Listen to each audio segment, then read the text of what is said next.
చెప్తాము. కశ్యప్ గారు మీరు మాట్లాడే ముందు ఒక్కటే ఒక క్వశ్చన్ చాలా ఇందాక నుంచి కొట్టేస్తుంది. ఏంటంటే మేము పెద్ద పెద్ద సినిమాలు లైక్ కేజీఎఫ్, సలార్ ఇలాంటి సినిమాలు చూసినప్పుడు వాల్యూమ్ 1 అనేది చూస్తూనే ఉన్నాం, కానీ ఈ 1.5 ఏంటండి? సో ఒక టికెట్కి 1.5 సినిమా ఇద్దాం అని ఫిక్స్. అంటే ఫుల్ మూవీ కాదా? 1.5 ఫిల్మ్, 1.5 ఎక్స్ట్రా. ఓకే, 1.5 కథ ఉంటుంది దీంట్లో. ఓకే. కానీ 1.5 అని ఇచ్చాం. అదేంటి అన్నది మాకు ఇంకేమన్నా తెలుస్తుందా ఫర్దర్గా? ఫస్ట్ డేనే కదా. ఓకే, ఇంతటితో చాలు అని చెప్తున్నారు. Okay, please.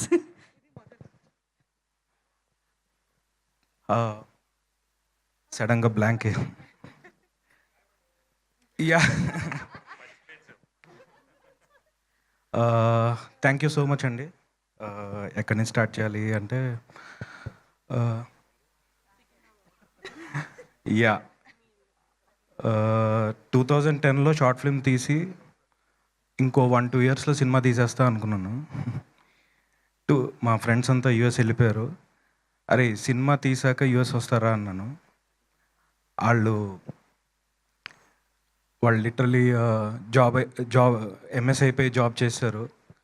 అరే వస్తాను రా ఇంకో 1 ఇయర్లో అన్నాను. ఆ తర్వాత వాళ్ళు గర్ల్ ఫ్రెండ్స్ వచ్చారు, బ్రేకప్స్ అయిపోయినాయి, పెళ్లి చేసుకున్నారు, ఇల్లు కొన్నారు.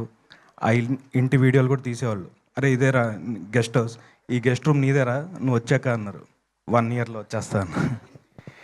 చూసా 2026కి వచ్చాను. ఇప్పుడు అడుగుతుంటే అరే ఫస్ట్ సినిమా తర్వాత అంటే మేము వచ్చేస్తాను రా అంటున్నారు. So yes, so long journey అండి.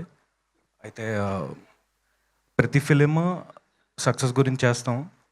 ఫస్ట్ సినిమా మాత్రం నాకు తెలిసి 2 సక్సెస్లు ఉంటాయి.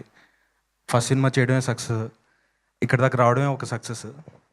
సో ఈ ఫస్ట్ సక్సెస్ ఏదైతే ఉంటుందో దానికి కారణం నాకంటే ఈ జర్నీలో నాకు సపోర్ట్ చేసిన నా చిన్నప్పటి నుంచి ఫ్రెండ్స్, నా కజిన్స్, నా కాలేజ్ మేట్స్, మా సిస్టర్, మోస్ట్ ఇంపార్టెంట్లీ మా parents. If you don't mind ఒకసారి స్టేజ్ మీదకి రండి ఒకసారి. ఎందుకంటే సినిమా సక్సెస్ అయ్యాక అది అందరూ టీం అంతా కలిపి సక్సెస్ చేసుకోవాలి. బట్ ఈ ఇనిషియల్ సక్సెస్ మాత్రం వాళ్ళు డిజర్వ్ చేస్తారు. ఎందుకంటే ఇదంతా మన సెల్ఫిష్ డ్రీమ్. దీనికోసం మనం మాటలు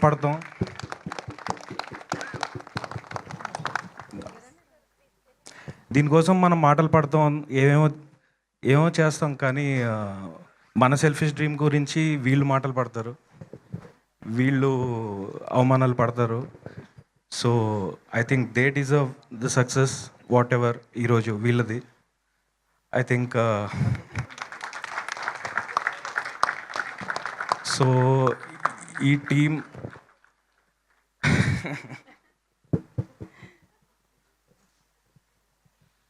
yeah okay, it's a serious matter. Yeah, so ఈ సినిమా విషయానికి వస్తే ఇక్కడ స్టేజ్ మీద ఇంకొక సూర్యప్రకాష్ జోస్లా ఉన్నారు. ఎస్ ఎస్, మూల కథని అందించిన సూర్యప్రకాష్ జోస్లా గారు, ఇంకో సింహం. Please welcome. చాలా ర్యాండమ్గా నాకు పవన్ సార్నేని ప్రజెంట్స్ ఇవాళ అబ్సెంట్ ఈ ఈవెంట్కి. అయితే ఆయన నాకు ఒక 10 ఇయర్స్గా పరిచయం, ఫ్రెండ్, అండ్ ఆల్మోస్ట్ ఒక కజిన్తో ఎట్లా క్లోజ్ కజిన్తో ఎంత బాండింగ్ ఉంటుందో అలాంటి బాండింగ్ పవన్తో. అయితే ఆయన వేరే ఏదో సినిమా రైటింగ్ విషయంలో మేము మాట్లాడుతూ సడన్గా ఒక కార్ కింద ఒక చిన్న థాట్ విన్నాను. ఏరైనా ఆయన ఒక కథ రాసుకున్నారు, అందులో ఒక పాయింట్ ఇంట్రెస్టింగ్గా ఉంది, నువ్వేమైనా దాన్ని డెవలప్ చేస్తావు చూడు అంటే. మనం ఇన్నేళ్లలో నేను చాలా కథలు రాసుకున్నాను, కానీ ఇది టక్కుమని ఏదో ఇంట్రెస్టింగ్ అనిపించి దీన్ని ఒక కొత్త వరల్డ్ డిజైన్ చేసి క్యారెక్టర్స్ డిజైన్ చేస్తే లిటరలీ 1 మంత్లో అన్నీ ఓకే అయిపోయి. అండ్ అక్కడి నుంచి సడన్గా దీనికి ఎవరు సెట్ అవుతారు అనగానే నా ఫస్ట్ మైండ్లో వచ్చింది తరుణ్ భాస్కర్ అన్నాను. నెక్స్ట్ డే ఆయన్ని కలిసాం, చైన్ అన్నారు, ఏది లేదు కథ వినండి తర్వాత మీ ఇష్టం అన్నాను. ఇలాగే నవ్వుకున్నారు అండ్ ఇక్కడ ఉన్నాం. సో ఇంకా మిగతా టీం అంటారా, ఇంకా భాను గారు, కళ్యాణ్ గారు, విజయ్ అన్న, వీళ్ళు ఈ ప్రాసెస్లో, ఈ జర్నీలో నాకు ఎక్స్టెండెడ్ ఫ్యామిలీ అయిపోయారు. సో అండ్ మిగతా వాళ్ళందరి గురించి చాలా మాట్లాడేది ఉంది. అండ్ ఈ ప్రాసెస్లో ఇంకా వాగితే అంటే మా చిట్టి ఫరియా అదే వాళ్ళంతా ఉన్నారు. ఇంకా ఈవెంట్స్ అన్నీ ఉన్నాయి కాబట్టి ఈ రోజుకి మాత్రం వీళ్ళతో స్పెండ్ చేస్తున్నాను.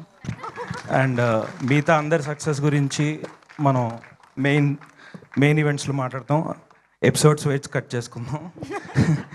And yeah, thank you.